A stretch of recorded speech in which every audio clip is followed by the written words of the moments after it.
with every individual on the face of the earth, with every animal, with every tree, with every ocean, with every planet, with every galaxy, because I am one with the central exchange. I am one with the infinite Father, who is one with all, and this is the secret which Moses came to reveal, Jesus, John, Peter, so many. The secret which we are learning now, because now is the time for us to learn it. Now we're ready to learn it. And now we're ready to learn how to live it.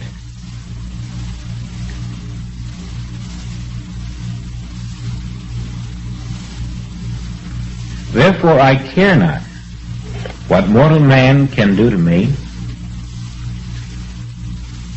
for there is no mortal man. I care not what mortal conditions can do to me, for there are no mortal conditions.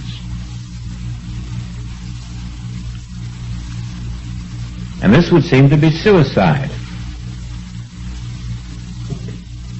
But how can there be suicide for the life of God? It is the acceptance that the life of God is my life. And because we have not accepted it, we do not know the power of it. Now, where did Joel get his power? Why could he do these things that were the same miracles that Jesus did on earth? Where did his power come from? It wasn't his muscles. It wasn't his great human mind. It wasn't his human intelligence. It was because he could say, there is no Joel standing here. You're looking at a lie. All that stands here is the invisible Christ of God. And when you come to Joel, you're coming to that invisible Christ. You're coming directly to the tree of life. And so the miracles flowed.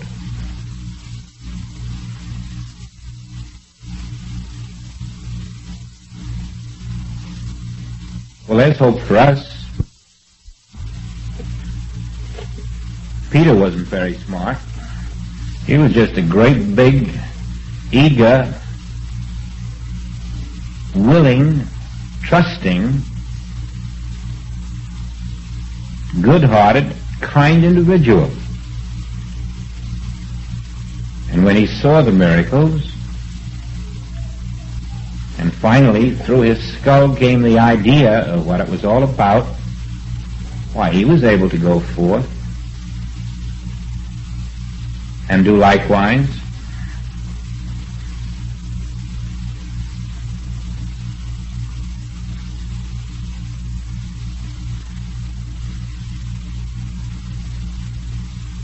And so you're going to find that you either believe in one or two. You either have developed the consciousness of one or two, and depending on which consciousness you have, the consciousness of one or two, that will determine your experience.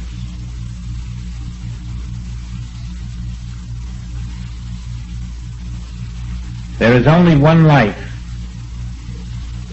is the consciousness which is called Christ consciousness. And there is God life, and other lives is the consciousness which is called the Adam man consciousness, or the you man consciousness. And it, as we all know, is not under the law of God.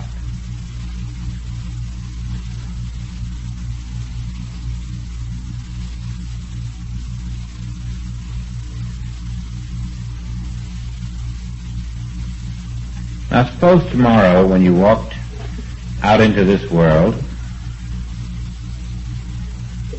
You found a condition in your business that you didn't like at all. Very unhappy about it. Or you found a condition related to your family that really threw you for a great loss. Or you found some kind of relationship in your life that was very upsetting. Or the doctor said, look at this slide, look what it says, look at the problem you've got there. We've got to do something quick. Now this is what life throws at us every day. What are you going to do about it?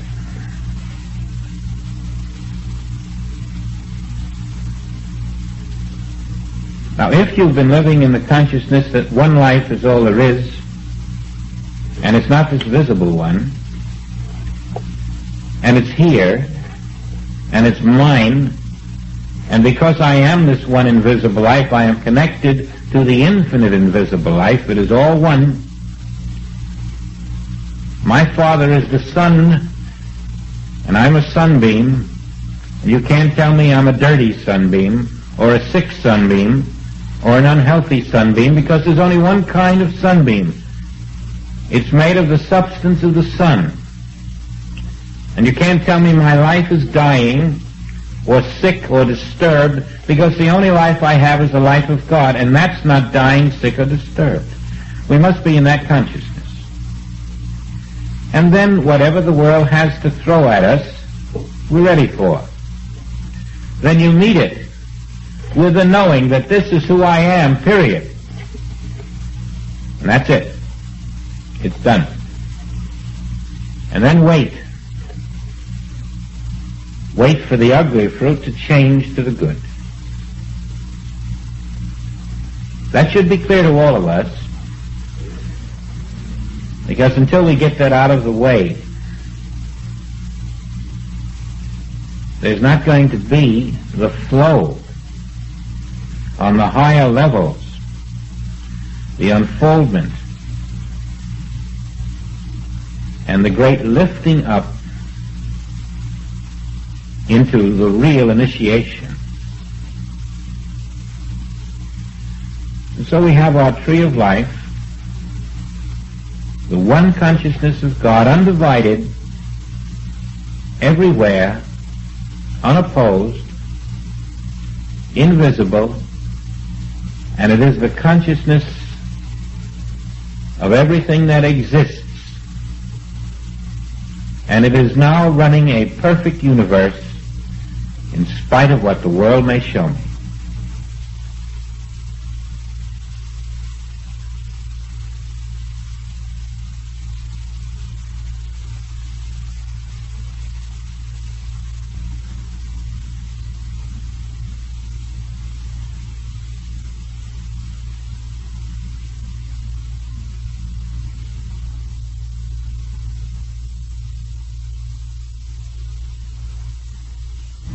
Nothing can change this perfect universe from being on this earth. That's your one consciousness.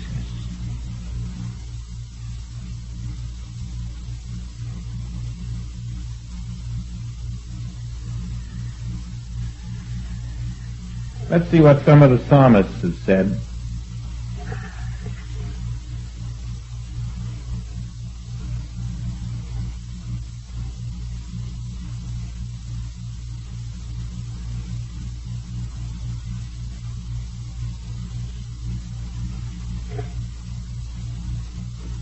Lo, this is the man that made not God his strength, but trusted in the abundance of his riches, and strengthened himself in his wickedness. But I am like a green olive tree in the house of God. I trust in the mercy of God forever and ever. And so translated it means what we've been talking about. I need only know the truth. Only know the truth. And that word know doesn't mean in my brain. You can't know in your brain that you are invisible being. The knowing must come from living in the center until the invisible self declares itself and knows for you, just as we learn that we must let the invisible self love our neighbor for us. So must the invisible self know for us that I am this invisible being.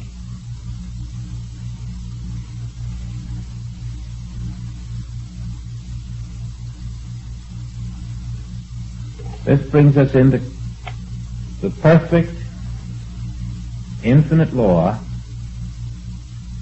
takes us out of violation and breaks karmic law. We're white as snow. We don't have to go back 10 generations to find out what we did that was wrong so that we can live out our sins now and pay for them. We break karmic law the instant we are one with the tree of life. Now there is a short period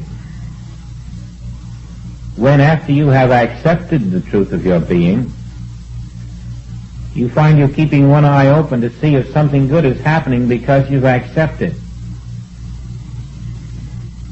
But when you learn that that won't help you, in fact will hurt you, you won't take the yardstick and try to measure if the wound is getting smaller by the day. You will go into a perfect trust, knowing that nothing can change the activity of God in consciousness. You will release your friends, your children, your parents, your husband and your wife into the realization that they are the one life. I don't have to worry about them. I don't have to protect them. From what? If I'm going to protect them, I'm saying they're not the one life. The real protection is to embrace them in the realization of one life. Then you're giving them the great protection. Then the human footsteps will automatically follow. Now you may have seen then that as you accept the one life, you are laying aside your intelligence. You're not accepting one life, but still reserving your intelligence. Your intelligence tells you that there are sick people in this world, dying people, hospitals crowded. That's your intelligence. This isn't a place where we have degrees of acceptance or degrees of oneness. This is where we go to the absolute acceptance. And I no longer have human intelligence. I no longer have a human lifespan. I no longer have human capacities to do anything. I've traded all those in for the reality of me in which nothing that I have is my possession. All that I have is the infinite self functioning where I stand.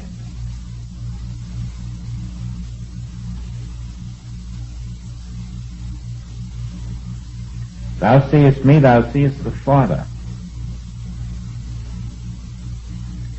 Now that's the difference between the vanity of a man and the acceptance of the divine self. All of the human self, the human ego, the human body, the human mind, the human beliefs, all is no longer you. Rebirth means total.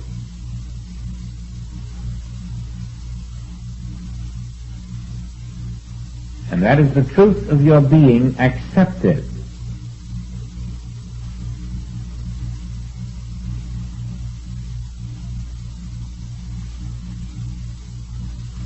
There were only a few that we know of who could live in the tree of life.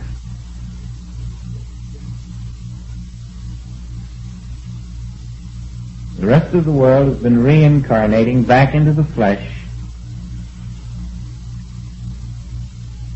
living under the law of Adam.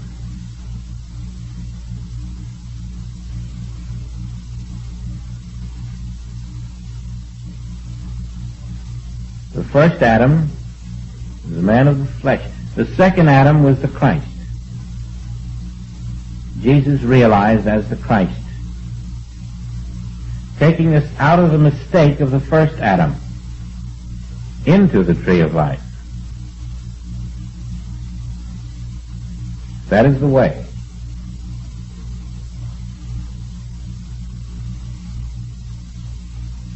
Now, we have been told many times that there is strength in unity.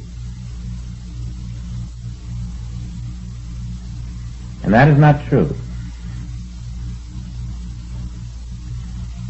You can take two illusions and join them into one, and you don't have any strength. You have the same weakness you started out with. Join two mortals, and you do not have strength. The only union that has strength is the union with your true selfhood. And that is where the strength is, in spiritual union. That is where the power is. That is where the life unending is. That is where the peace is. And that is the new consciousness, which is really the one and only consciousness.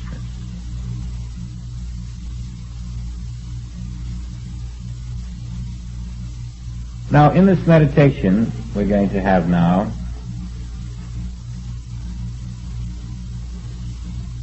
let us step out of the tree of good and evil, which means out of a personal selfhood, so that where you stand is no personal self, no human ego, no emotions, no concepts, no beliefs, no human mind. It's as if you're vanishing from the body. And we're accepting an invisible life which is perfect, can never leave, has always been here, which has flawless intelligence, is composed of every attribute of God, and is the sum and substance of all that exists. We are accepting invisible, infinite being.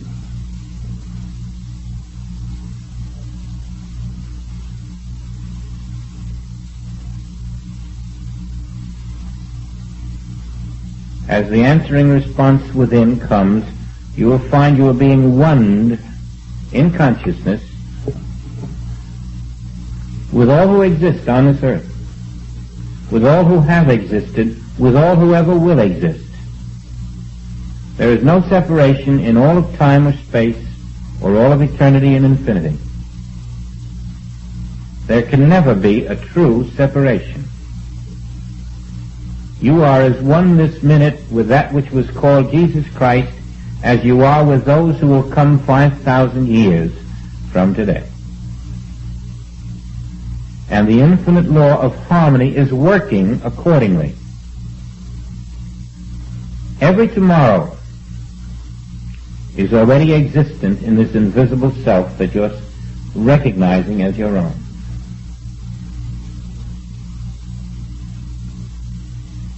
And if you are recognizing this invisible self, every tomorrow that follows must be in divine law.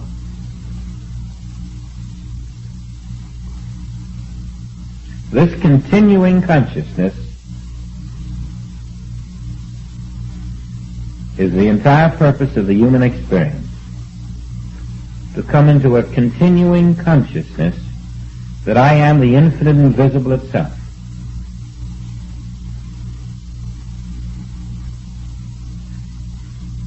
The one infinite tree of life.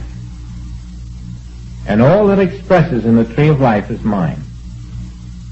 All that the Father hath is mine. I accept it all in joint heirship with everyone else. And because infinity is the measure, no one is truly lacking in reality.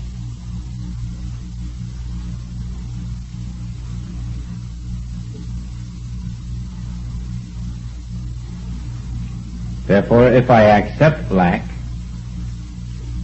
I am denying the very one infinite self which I am now accepting.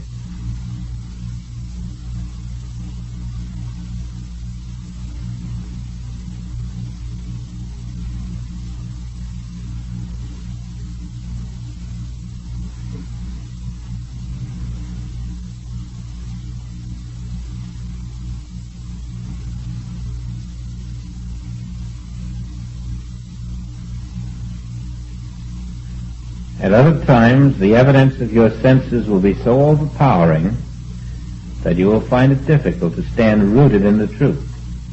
But remember the lesson in which you looked at the problem and you realized that not only was it hypnotism, but it was hypnotism of many senses. And so you took each sense one by one, and you dehypnotized that way to get rid of the layers of hypnotism. You first looked at the optical illusions, then the tactical illusions, then the auditory illusions. You took one sense and you opened it up and saw the illusion of this in various ways, and then you took the other sense and then the third sense, and it was a total compound of all senses under illusion that created the overpowering power that you could not step away from. But as you divide and conquer, you realize that there is no real hypnosis that you cannot overcome.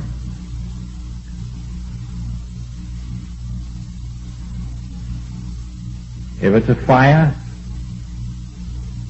you'll see it, recognize the non-reality of the visual illusion. And if you feel the heat, recognize the non-reality of the touch illusion. If you hear the fire engines, recognize the non-reality of the auditory illusion, and realize that all different senses are ganging up on you, and no sense can ever report the truth of that which is the infinite, real, invisible. You can stand on the nonsense of the senses, on the nothingness of sense perception. You can decentralize the activity of the senses so that you get right down to the nub, where hypnosis cannot gang up on you and take 3 or 4 of your senses and overpower them. Always, because you are the life of the one infinite invisible, and there is no other life,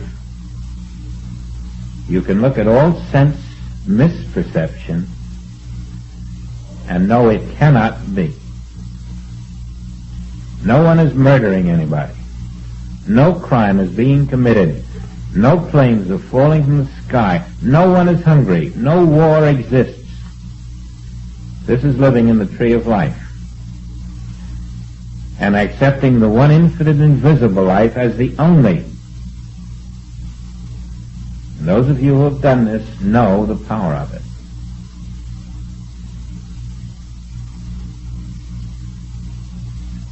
We are not taking the evidence of this world, the great lie, and accepting one stitch of it.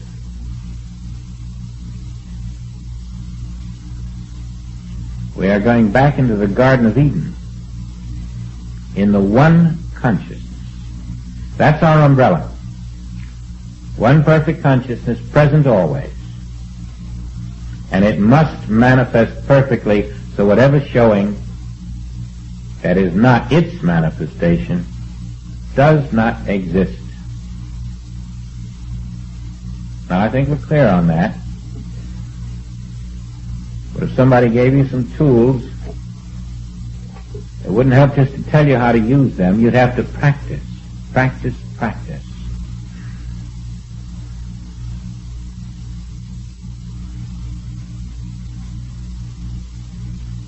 This cannot be the truth of me, this pain, this limitation, this hardship,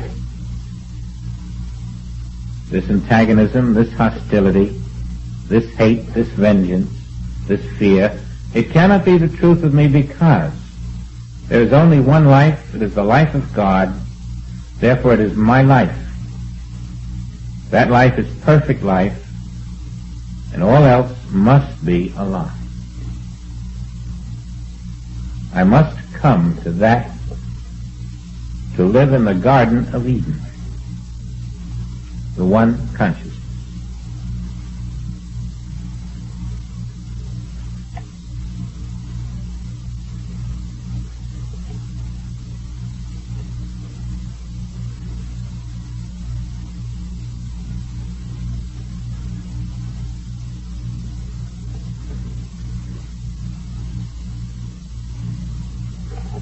Now you can feel that consciousness knitting around us right now.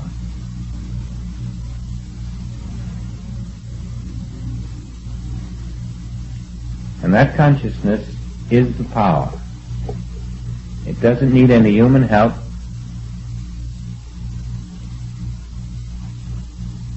It is moving throughout its own infinite self, maintaining itself in relation to you, so that the place whereon thou standest is under divine law.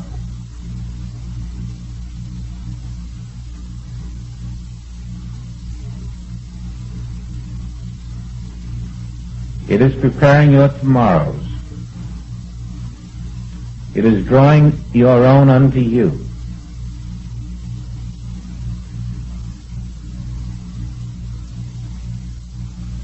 It is crucifying all false concepts in your being, in your humanhood. It is redeeming. It is the power of the tree of life, and its fruit will show forth as the substance of your perfect experience. To the degree that you do not have a mind there that is wondering if this is so. You see how that little mind is going to get in there? That's where you must remain porter at the door of thought, so that that little mind does not tempt the Lord thy God with the doubts. Otherwise you're back in duality.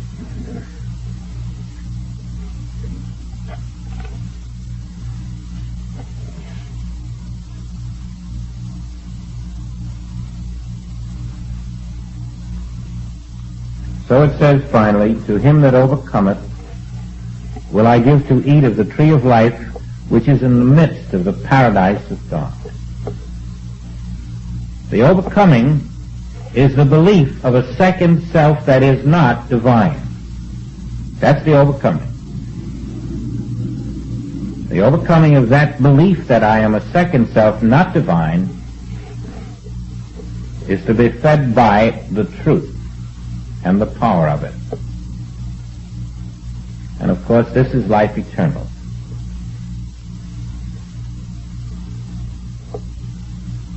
We've really covered the Bible from Genesis to Revelation, because all of it is about the tree of life and the imitation tree of life, the one consciousness and the divided human consciousness.